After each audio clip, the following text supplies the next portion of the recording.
located in the Morgan Monroe State Forest, around 15 miles north of Bloomington.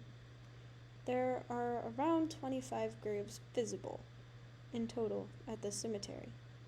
Those that visit this cemetery tend to visit for the off-putting or creepy legends attached. Some visit for peace of mind and to be out in nature, and many others bring toys for the young child's grave, also known as Baby Lester. What once had been called Hacker Cemetery now stands as Morgan Monroe State Cemetery. You can visit on a trail through the silent outdoors and see the graves as they rest there. Many legends rest on the grounds of this cemetery, and I'm afraid I can't tell you all of them, or we would be here for a while. As we speak, there are over 100 bodies resting in the Martinsville Cemetery. Due to the amount of years of use, there are over 100 bodies.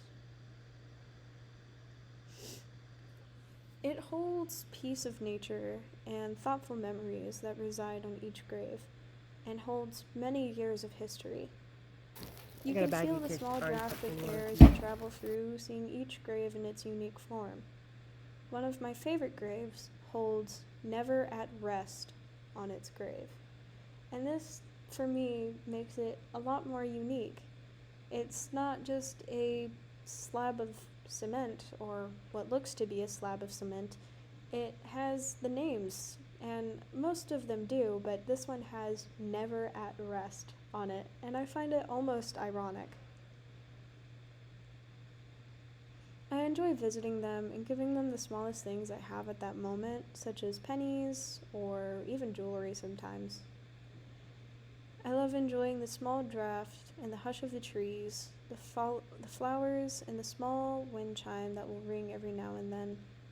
Sometimes I really like drawing the scenery, and most times I enjoy taking in the feeling of the place as I walk laps around it. Hearing the soft humble of traffic that happens so far away from me, so far that I'm just in bliss and don't even bother to look.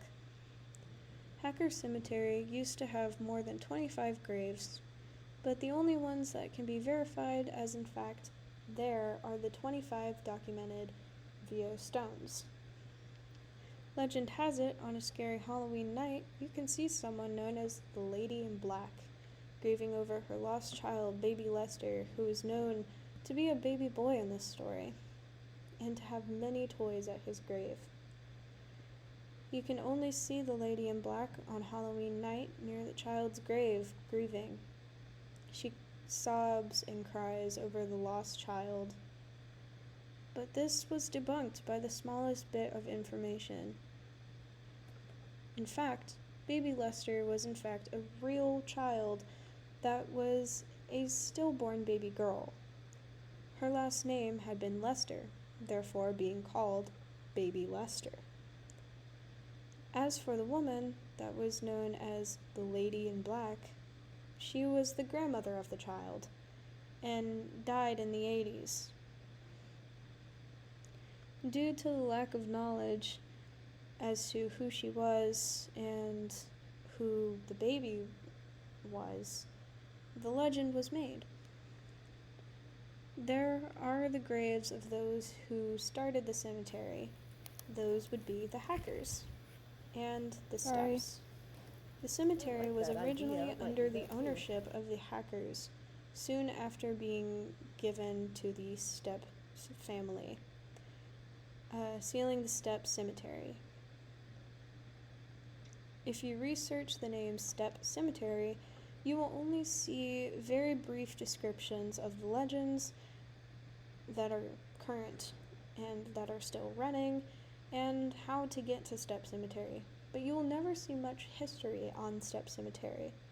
In fact, when I was looking at the history of Stepp Cemetery, there were only legends, things that people claimed they saw on a Halloween night, and things that were so scary and you've never seen before, and there were only stories of Stepp Cemetery. But you only had to know the original name of the cemetery, which was in fact the Hacker Cemetery. After looking up the Hacker Cemetery, you will see many videos. Maybe even there's a few documentaries, there's a lot of information on Hacker Cemetery, but not on Step Cemetery. I found this overall interesting. The history of Hacker Cemetery is so vast and wide that it is very hard to even grasp onto it. The amount of bodies that are in there is unidentified. The only things that can be identified are the stones, in which are the owners of the cemetery. It really makes you wonder how many people are truly there while you travel.